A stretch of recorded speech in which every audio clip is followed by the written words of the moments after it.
hope I don't offend too many, but I, as I started out the conversation, the construction industry is a massive part of the solution because you are so large, you have such huge emissions, but you also have such long-term buildings. So you are really an important sector to convert and to get engaged with. Hello everyone and welcome to FutureX, a podcast by Martin Hearn, Event Director at Futurebuild, and co-host Dr. Oliver Jones, Research Director at Ryder Architecture. FutureX will bring together some of the brightest minds and some of the most disruptive thinkers and innovators to transform the construction industry and build a FutureX community of like-minded people that can begin to make a real change. We really hope you enjoy the series. Hello and welcome to FutureX. I'm Martin Hearn, Event Director at Futurebuild, and once again very pleased to be joined by my co-host, Dr. Oliver Jones at Ryder Architecture. Now, Oliver, you've thrown a bit of a curveball this week with our guest. Do you want to give us a little bit of an introduction? I certainly have. I've spoken to you a lot about mycelium and pre-fungus and how it's going to change the world of construction. But we're going to step further this week. This is looking at the world of marine biology, microalgae. We've got guests booked up in future episodes coming to talk to us about mycelium. But today we're having Professor Peter Ralph, Executive Director of the Climate Change Cluster at the Faculty of Science, University of Technology, Sydney. And Peter's one of those guys that I hunted down over the lockdown period and had some serious chats over quite a few virtual beers, discussing what's next in the sort of world of marine biology, some of the amazing work that he's doing, creating bioreactors to clean the air, and just how we could maybe use this in the construction sector. Now, I must say, this is way out there. You know, in my sort of day-to-day running of Futurebuild, we don't really cover algae that much or marine biology. So it's all new to me, but it's a fascinating industry. I think fundamentally, when I first spoke to Peter about this, it was one of those things where I was like, okay, go again. All right, yeah. Just recap. Tell me exactly what you just said, but in plain English, because it was such an unusual concept. In reality, it's quite a simple concept. You pump dirty air through big tanks of algae, thousands of different types of algae. These guys have got this big lab called the Deep Green Biotech Hub, and they select which type of algae is most appropriate to create really high-value biochemicals from the algae that grows off the dirty air, eating carbon, eating volatile organic compounds.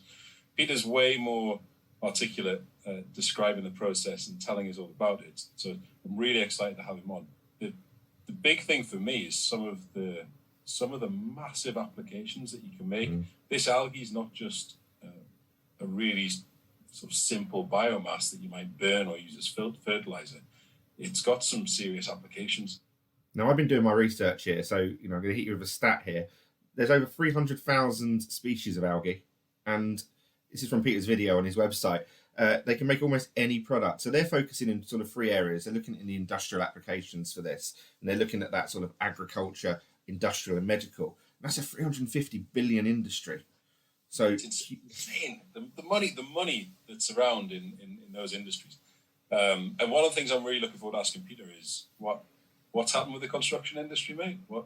And between you and I, Peter's initial response was, and obviously all of our listeners, Peter's initial response was it's a really hard industry to read. It's a really hard industry to get into.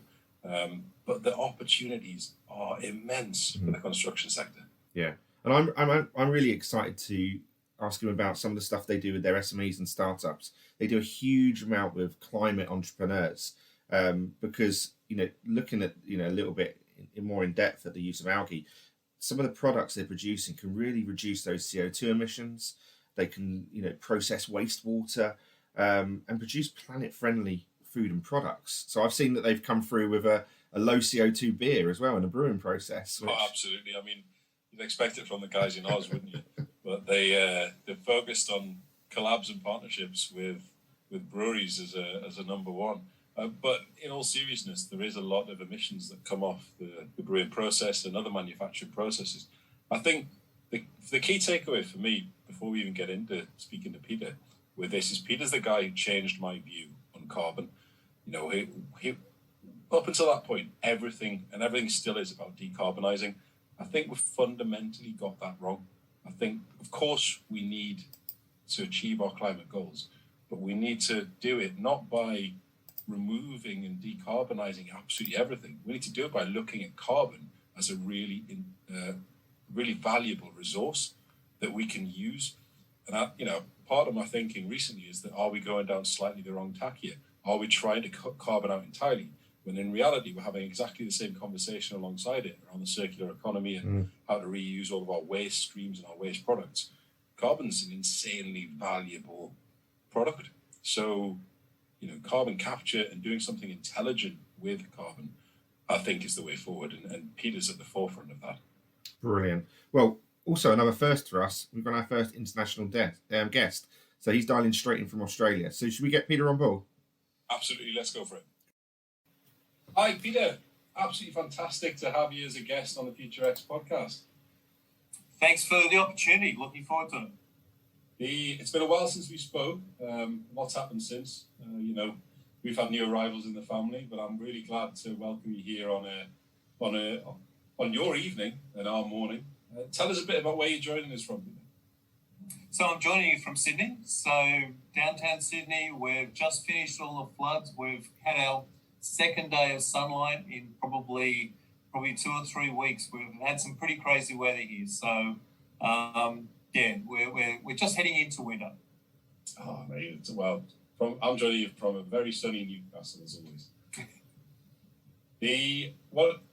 One of the things we always ask our guests, just to give the audience a bit of a background, is to tell us a little bit about yourself. Tell us a little bit about your journey. How did you get to where you are now? What did you study? What enthused you at that early age? So where I started was I studied environmental sciences, was my undergraduate degree, and I kind of looked around for work for a while, couldn't find work. I dabbled in hospitals, I worked in all kinds of different areas, went back and did a PhD, and I did a PhD in photosynthesis of seagrasses, so plants that live in the coastal ocean. And that kind of started me down the path of learning what humankind was destroying our marine environment. And I moved from seagrasses into coral bleaching, from coral bleaching into polar algae. So I moved around for about 10 or so years looking at different ecosystems that were damaged.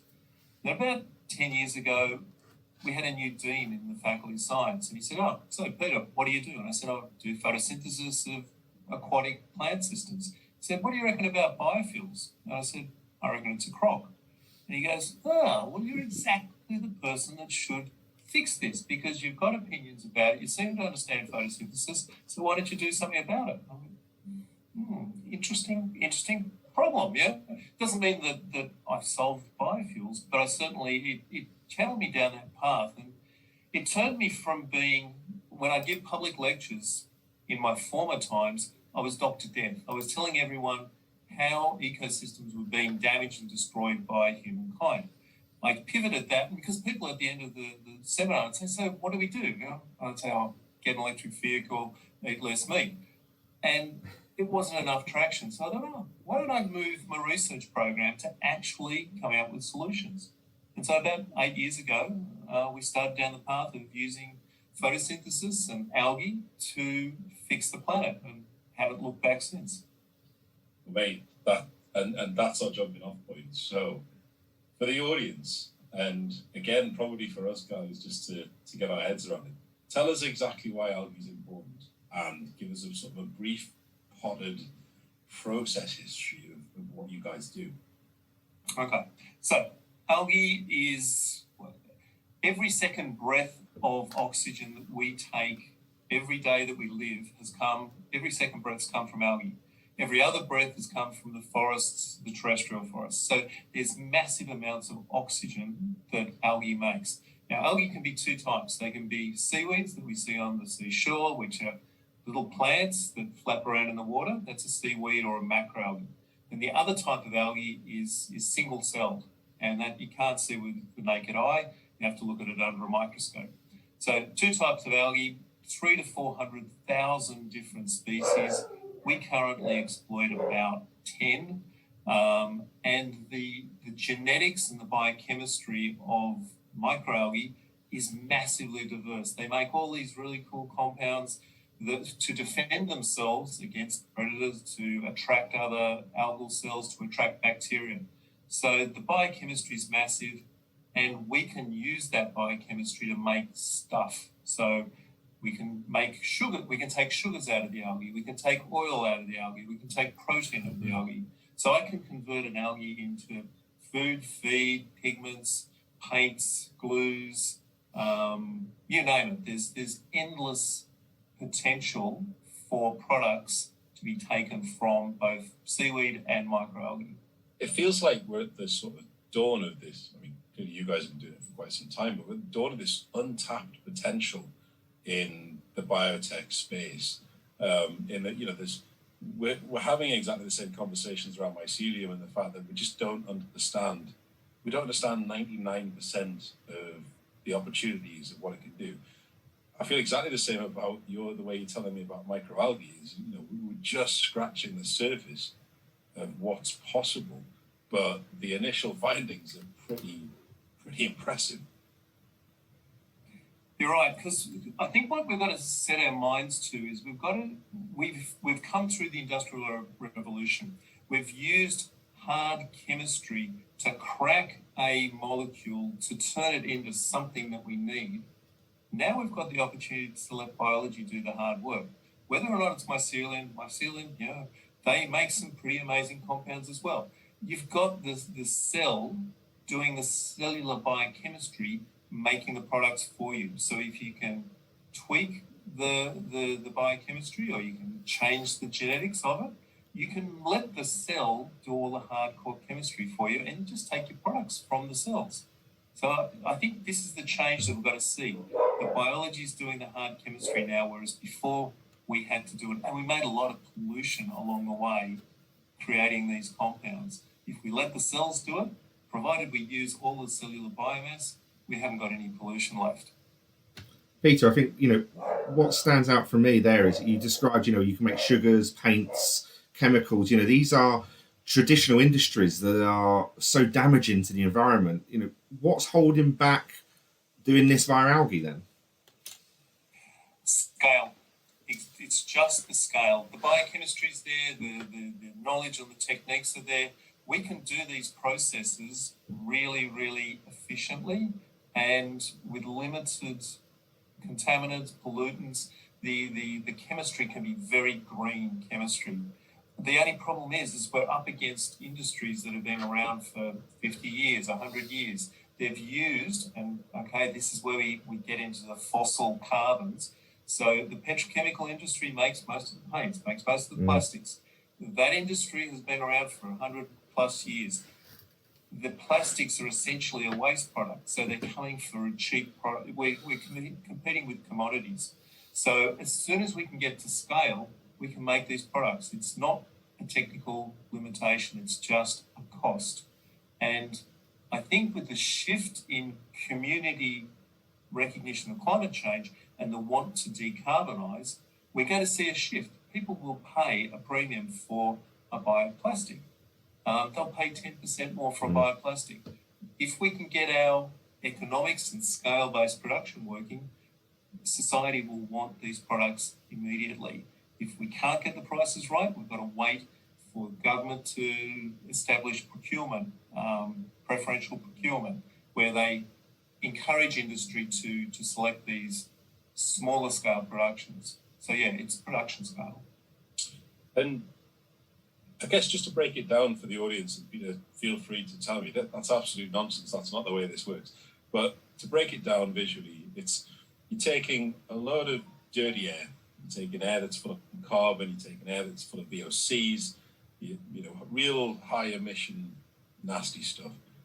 You're pumping it into a big vat that's full of liquid water, and as long as you've got the right temperature and the right lighting situations, you can then grow algae, and the algae feeds on all of the nasties, all of the carbon, all of the VOCs, and in doing so multiplies and creates that high value biomass that you guys then turn into some of these exceptional products.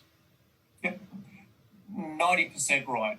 So let's pick up on the VOCs. And I'll take that all day long, Peter. I'll take 90%. 90% is good.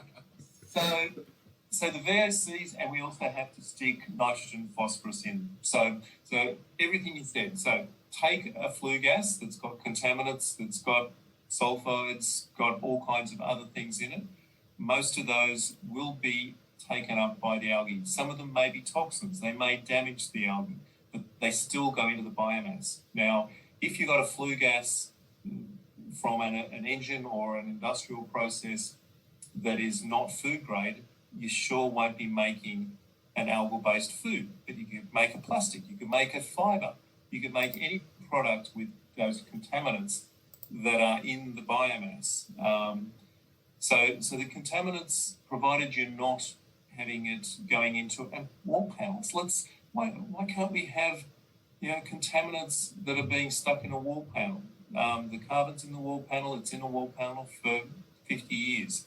That's a good sink to get rid of those wastes. The other thing that you went through water, CO2, light, you also have to have nitrogen and phosphorus. So we've got to have some basic nutrients to grow it. And hopefully in our talk this evening, we'll circle back to the circular economy, and we'll talk about using sewage or food waste as that additional sources of nitrogen and phosphorus. That's a really cool way that we can use waste to make products in the future. But yeah, you're essentially right. CO2 Absolutely. And VOCs can go into the algae, but some of the VOCs may be damaging to the algae. And just picking up on the point you made before, Peter, which I think it's incredibly critical. This isn't a pipe dream. You've done this. This has been rolled out. This is happening. The only block to realising a cleaner, greener economy is just scale and funding of this technology, which Absolutely. It's incredible. I mean, our government themselves said that science will lead the way with regards to climate change and addressing climate change and meeting our 2030 targets. And we're investing billions in things that might be taken as in another direction for solutions. And we've got a solution with you guys and with the work that you're doing. It exists. We just need to roll it out at scale. Yeah, it is really, and this is part of the thing that I think is really important to get the story out. Back here in Australia in 2019, we had the students' school strike. I'm sure you had it in the UK as well.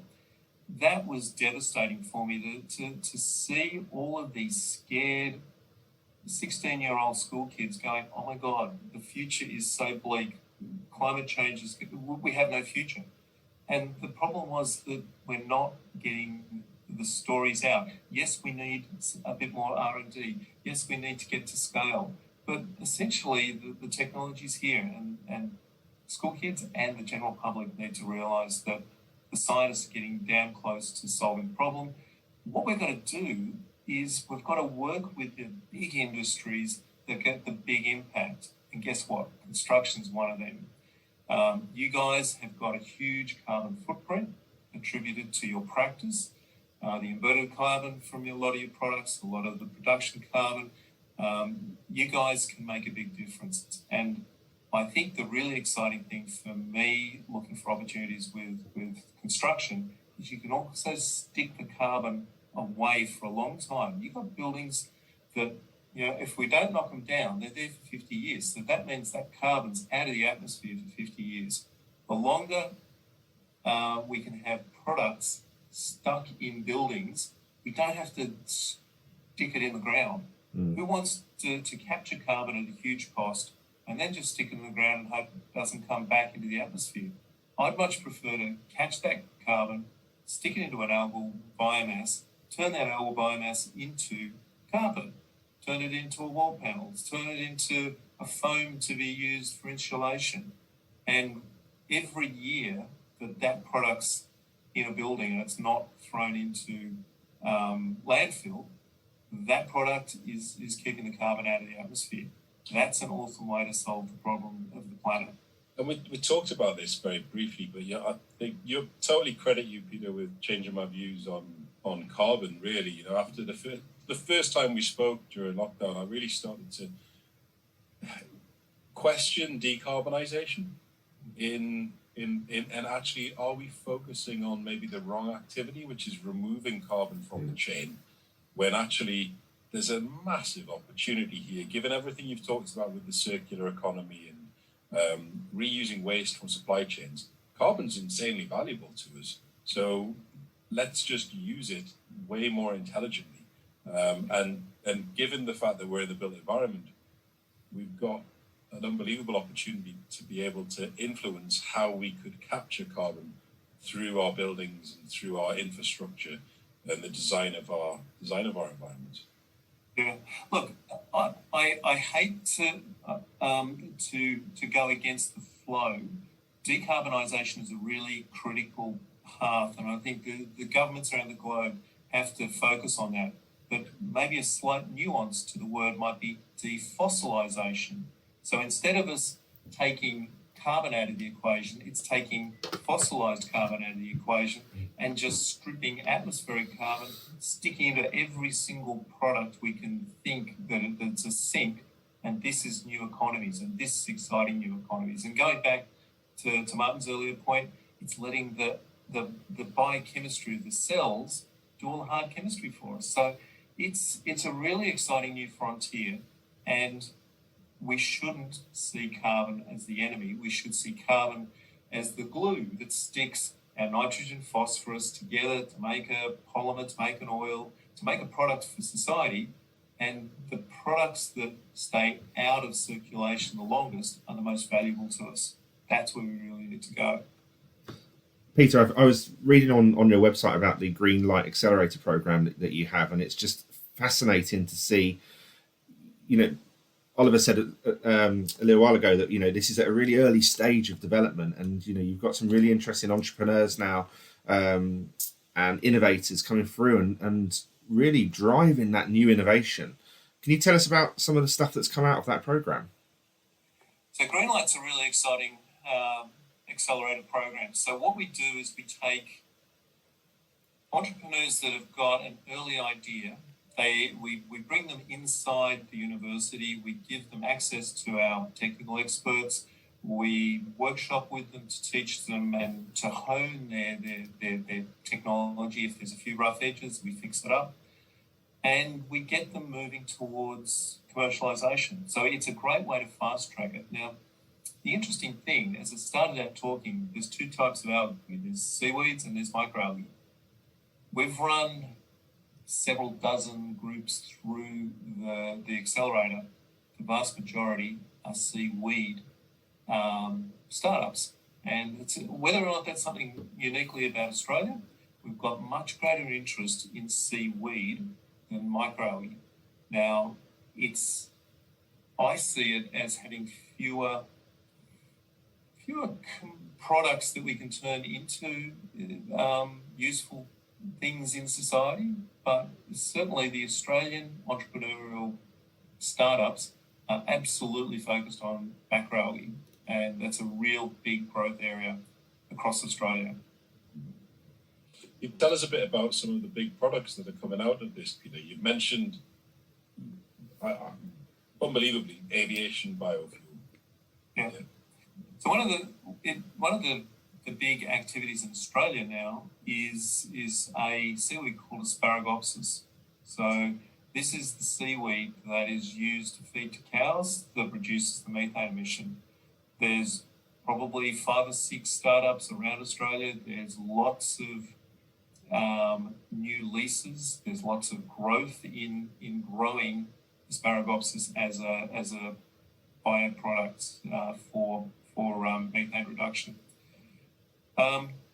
We work with a number of Southeast Asian growers to grow different seaweeds to make bioplastics. So we're working in the Philippines to help seaweed farmers. So at the moment, seaweed farmers grow the seaweed and they sell it into the carrageenan market for food production. What we're doing is we're trying to give them a second market so that if the price that they're getting for carrageenan is low, they can sell it to a plastic producer. And these communities throughout the Philippines will be able to make base level bioplastic pellets and sell it to the highest market. So there's a whole range of ways that we can use our engagement with different startup groups to empower them, especially in Southeast Asia. And in our earlier conversations, there was a lot of similarities with some of the other accelerators and advanced material startups that we've been working with, in that a lot of them come from outside of the construction sector. In fact, nearly all of them come from outside of the construction sector. They're all physicists or biologists or chemists. But they were very tentative and also reticent to get involved in the construction sector because it's a really hard sector to read. It's kind of siloed, it's kind of slow. Tell us a bit about your experience with trying to get into the sector or how it works. What my past engagement has been, I suppose I've not had products that I've been talking to the industry. I've been talking to the industry about algal facades and different ways of having a building operationalized using algal-based technology. And I think I've learned the hard way, the slow way, that because a lot of owners of buildings aren't necessarily the builders of buildings. And it's I think, a faster way to get traction, to appeal to the builders of the building, to have a higher carbon storage in their building, and that's a product that can be sold as a building. And it's not the ongoing maintenance of algal panels that the tenant of the building has to maintain. So I think in my early activities with the construction industry, I've mixed up the built structure from the owned structure. And I'm a slow learner. I'm getting to the point. I now know that I need to be talking about products. And if I can talk about the embodied carbon footprint of a product that is carbon negative, then I think the construction industry could be interested in that. Yeah, absolutely. And I think, I certainly wouldn't call you a slow learner, Peter. I think, given the amount that's been achieved to date, I think you might just be the savior of the construction industry here, to be quite frank. In terms of the products and the things that we're talking about being developed, we've had some fascinating conversations. Bioplastics is a big one. Hard plastics, soft plastics, flexible plastics. Are there any other sort of applications for products that are being explored at the minute? And also, probably one of the key things to touch on here is, are these plastic products the same? Is there a myth in people's minds that they may be slightly less durable, or they're not going to be as robust as a petrochemical plastic? Can you tell us a bit about that? So I think the breadth of products is immense, and working out which ones to work into which building settings is going to be, I think, an exciting opportunity. Let's start with the breadth of the products, and then we'll move to the biodegradability or the properties of the product. So the breadth of products that, in my mind, that can go into the construction industry, wall panels. So you can have wall panels where you've got bioplastics in those wall panels. These will not be biodegradable. These are permanent plastics. You can think about the acoustic properties. You can think about the fire resistance properties. You can think about the embodied carbon in that. Now, this is not the same plastic, so then you could go to your floor tiles, your carpet. You could have the fibers of your carpet being a bioplastic. You could have the rubberized section below it as a different type of bioplastic. The hydrogels, there's a lot of interesting hydrogels. Now, I spoke mostly about microalgae.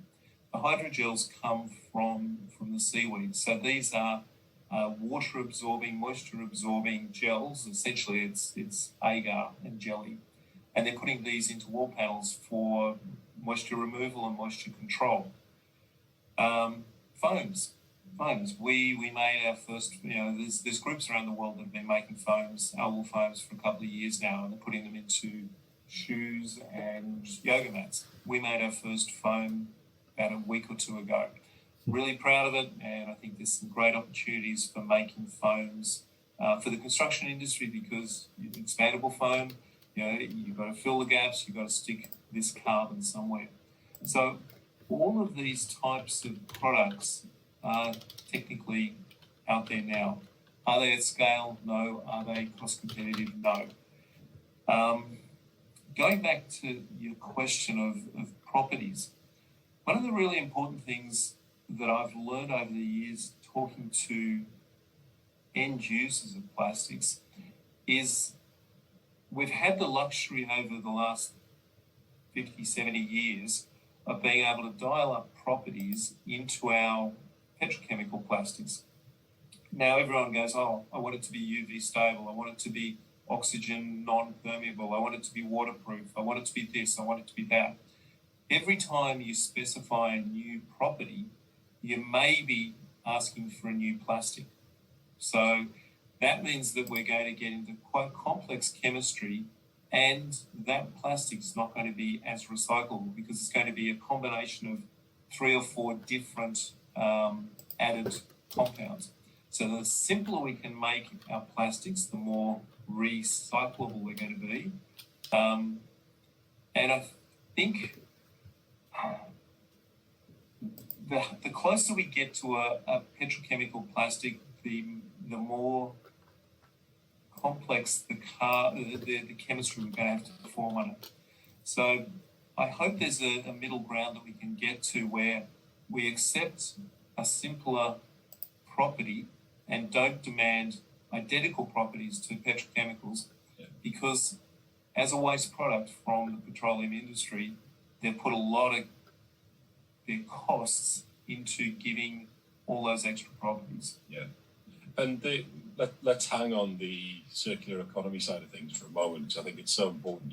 And it's definitely something, we've chewed the fat on a few times now, in terms of, well, how can this really sort of start to be implemented? If you look 10, 15 years down the line for the construction sector, I threw the challenge out to you a while ago. Could you not just include this in a building as a bioreactor for a building? And you rightly said, well, actually, we've already done it in a microbrewery. And I said, well, what would happen if we hook it up to the mechanical heat and ventilation? And the indoor air quality and external air quality are such huge drivers from building owners and occupants now, that you're almost seeing a business model and some leverage coming in there, that you could be creating a really high value product and biomass if you had the business ecosystem around it in all of our buildings all of the time, and feeding and fueling this massive, potentially massive industry. Yep, absolutely.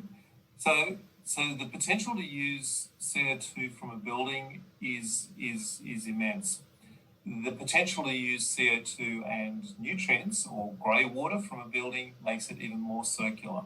So these are the kind of things that I think governments currently are a little bit tentative about, but the thing is, we need to find opportunities to force the circularity to move forward, because we're not talking about turning sewage into food. We're talking about turning sewage into wall panels. Now, in Australia, we struggle a little bit with recycled water. In Europe, you guys are drinking recycled water all the time. So there is no bacteria, there is no evil compounds, there is no smell to the products that we can make with using waste and atmospheric CO2 to make these construction products. So this is real circularity, and this is the next step. So in some ways, what we're talking about tonight is what's technically possible now.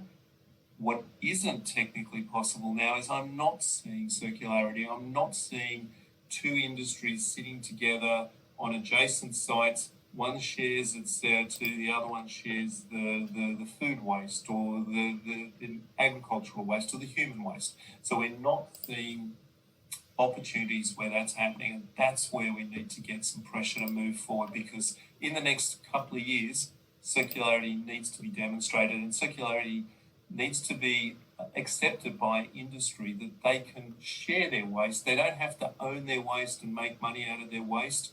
They need to understand how they can be adjacent to a user of the waste, and both companies can make money out of it. That's a struggle. The irony of this is, sitting here at home in Newcastle, that there's an area of Newcastle up on the river that is heralded as one of the sort of cradles of the Industrial Revolution, and it only happened that way because a glass factory located next to a lead works located next to XY businesses, because they could use one another's waste processes. There was a valuable waste product coming out of a factory, so somebody built another factory next to it to use that. The waste wasn't traveling thousands of miles or hundreds of miles to the next location. It was going next door to create a whole new product. And it feels like we're starting to come back round to just understanding the real value and how much we can accelerate our progress if we leverage that kind of circular behavior. And it's definitely something that we've seen with the mycelium projects that we're working on, waste mapping of a region, and looking at where those waste streams are and what waste streams are specific to a region. That's bread and butter for the biotech space. It's like, well, who's producing what waste, and how can we use that in a new way with a new strain of mycelium or a new microalgae, exactly, to feed that into our program to scale it much quicker. Yep. Look, that's exactly what I attribute it to governments, but the thing is, industry associations could do exactly the same thing. It's a matter of coordinating the industrial interest in sharing waste, because we cannot be making the scale for the construction industry. We can't have a CO2 emitter in one end of the country and a nutrient source at the other, and we're freighting nitrogen and phosphorus down to this biomass production facility next to a CO2 emitter. We've got to get the two of them to be adjacent. So this is the only way that we're going to have a sustainable, let alone economically sustainable solution. We have to have these two sources and sinks sharing. Yeah. I guess as a massive shout out and call to action to the UK government and UK industry. Martin's sick of hearing about this, to be honest. I'm a keen fly fisherman, and we have an unbelievable issue here in the UK around waste sewage discharges from our water companies into our rivers. Not one of our rivers nationally is pollution free, and it's almost entirely attributable to over 3 million unplanned sewage discharges from our water companies and our utilities companies. Now, I know that we've spoke about this and I was super excited about it, and it ties into what we're talking about around reusing waste. You guys are developing a way to use raw sewage from that process in the work that you're doing, aren't you? Can you tell us a bit more about that? Because that's a silver bullet for me. The government it's not moving on this. We're presenting it with a clear solution. Utilities companies are just hand over fist making profit and polluting all of our rivers. Tell us about what the opportunities are with microalgae. So it was interesting. In the last year, there was a water utilities innovation festival.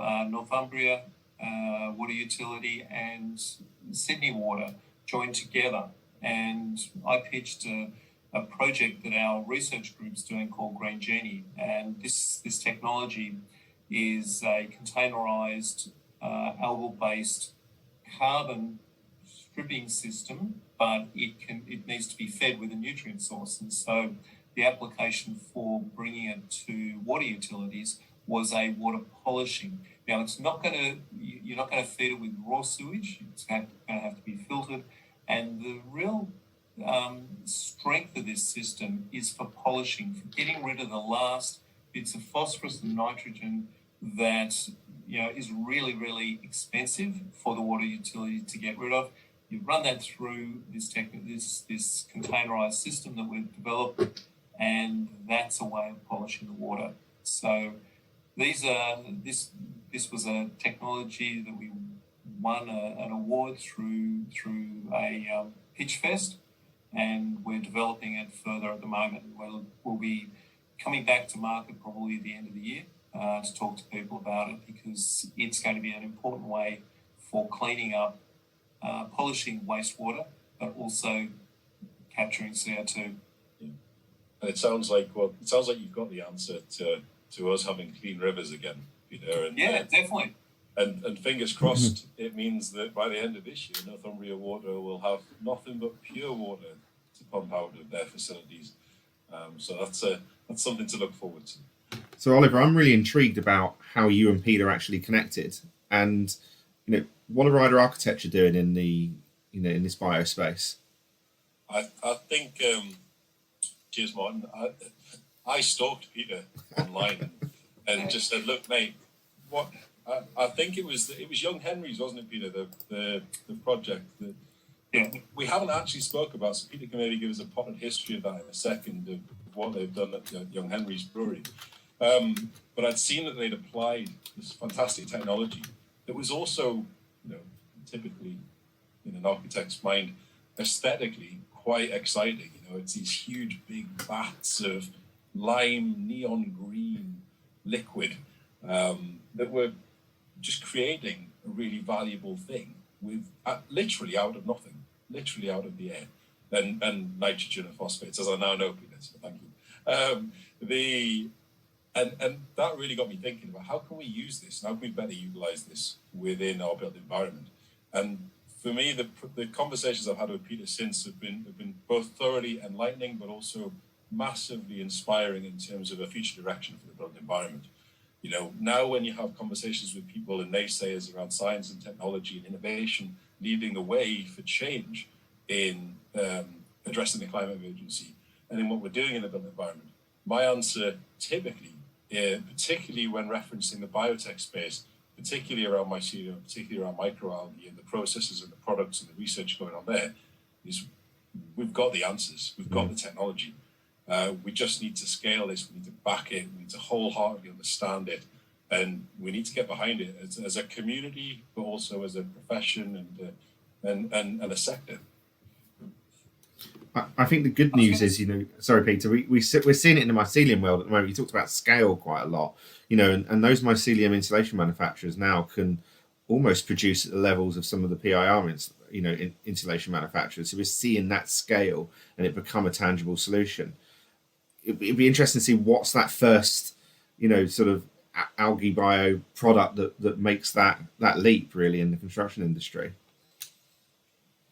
That's going to be the interesting one in the construction industry, because I think we're going to see it. We've already seen it in the food and beverage. We've seen it in a range of the industries, but I think the construction industry is still waiting, and because it's so massive, it's going to be a really big impact on the global carbon balance sheet. But I just wanted to go back to when Oliver and I first met. And I wanted, he did find me, and it was great the way that he reached out. But part of my interest in wanting to talk to architects is because I like talking to the future builders. Now, I'm not saying future builders as in construction building, but there's designers, there's architects, there's the people that have to conceptualize what 5 years into the future will look like. And me as a scientist, I'm pretty much here in the here and now. And engineers are also very, very here and now. But I started out back in probably 8 to 10 years ago. The first groups of people that as a scientist I engaged with was interior designers and architects, because their remit to me as a scientist is to create a future for us, and we will we look at those futures in the buildings that are created. And so I needed to work with those creatives to put the science into their visions of the future so that we could see the future through their buildings. And so that I was already preconditioned to wanting to talk to architects, but the important thing is their connection to the nuts and bolts of the construction industry. That's where the real carbon is going to be stored. But the creative side of it, the architects will be looking for beautiful luminescent green bags of algae. And so Young Henry's was a great way to sell that story. And they're an inner city brewery. They've got exactly the same mission that we have. They want to be sustainable. They want to show how we can fix the planet. And doing it with beers, you can't go wrong. So we built the bags. The opportunities that Young Henry's has brought to algae has been unbelievable, and they will continue to generate immense global interest in this space. And we can effectively say that beer will save the world. In that situation, yes. So they're capturing all their carbon, or they have the capacity to capture their carbon and make stuff out of it. So how awesome is that? Interestingly, I was really interested in your comments there, Peter, about how we address and get the uptake in the construction sector. And it's always, when I've described innovation in the construction sector, we've got some advanced material startups who are doing some fantastic stuff with waste plastics and waste glass and creating carbon negative blocks and carbon neutral blocks and insulation that's incredibly high performing and non-combustible. That's familiar. People get that. It's a block, it's a brick, it's a board. It's a really familiar, tangible thing for our industry. And also, we've got the skills to install it. That's another huge part of this puzzle: skills, training, upskilling. If you go to the other end of that spectrum, which is often, and this spectrum sort of come out of a lot of conversations, the other end of that spectrum is mycelium and the microalgae work that you guys are doing. When you first start talking to people about growing building components or harvesting high-value biomass from our air, people's heads tend to explode a little bit and say, well, that's something really difficult for me to sort of understand in our current ecosystem. One of the big things that I think mycelium is probably getting right, and definitely is on the cards for microalgae, is just to take that incredibly high-end process and create something very familiar, like a brick, like a board, like a panel. And that goes back to where we started in this conversation today, which is products and the value of those things to the construction industry. Yeah, absolutely. And that's the learnings that I've done, that we've got to place it in the right context so that it's not a foreign material. We just take out fossil-derived carbon and replace it with algal-derived carbon. So the plastic will have similar properties. It may not have 5 different properties, but it'll certainly have a property or 2 properties that the fossil-derived carbon has. So you wouldn't know the difference with a algal-based wall panel. It still would look like a fossil-derived one. It's just that its embedded carbon is negative as opposed to being positive. So, yeah, we need to just not scare the industry by having weird, trendy, green, glowing products, but just to have exactly the same slot-in product. So the builder that's putting that panel up doesn't have to worry about different properties. It's got exactly the same properties as the fossil-derived one. So, yeah, it's exactly right.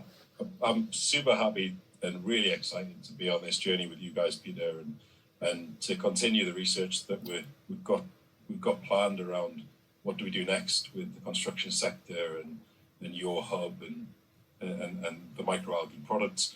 I think those panels, those bricks, those blocks, they're absolutely a way to start. I'm also incredibly excited about those big green vats of microalgae and bioreactors in buildings in the future. And that whole vision around a circular economy, around the waste products in our air to improve the quality of the air that we breathe, particularly as that's on the up, through our own fault, but also through other natural disasters that are increasing, like wildfires in our Vancouver region, our Vancouver office. Yes, very poor air quality due to traffic and vehicle pollution, but increasingly poor air quality due to natural disasters as well. So I think there's a really big part of the puzzle there. We always wrap our podcasts up, by asking our guests what would be your ideal vision of the future. What does the future look like to you, or what do you want the future to look like? I look forward to an opportunity where the construction industry sees a massive opportunity to transition its products from being fossil derived to nature derived, and whether or not it's terrestrial cellulose or whether it's algal oils. I think we haven't spoken much about terrestrial tree-based products, and I don't think that we've thought about nature as the producer of our construction products. And when I say tree-based, I don't want you to think of just slabs of timber. I want the cellulose, the products can be taken out, and it's the products that we're putting into the building industry. So I would love 5 years down the track for the construction industry to have transitioned to bio-based products rather than fossil-derived products. So every single component of a building can be and should be transitioned away from fossil-derived products, and we come up with the equivalent. So the building still functions exactly the same. It still looks the same, but it's just now been defossilized as opposed to decarbonized. So I think that's the real challenge and I think a 5-year time horizon for this industry is absolutely achievable. If we don't transition the construction industry in the next 5 years, the planet's got a problem, because we're not going to be able to do it by transitioning, people away from eating meat and moving them onto plant-based diets. We're not going to be able to have enough biofuels to fix aircraft.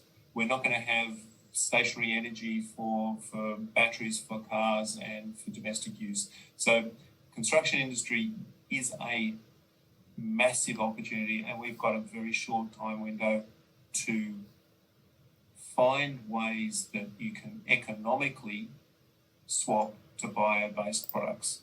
So that's my hope for the next 5 years, and I'm really looking forward to the opportunities to work with the industry to get those slot in, slot out products to help that transition. Amazing vision, Peter. And it sounds like we've already booked you in for a second episode on terrestrial cellulose.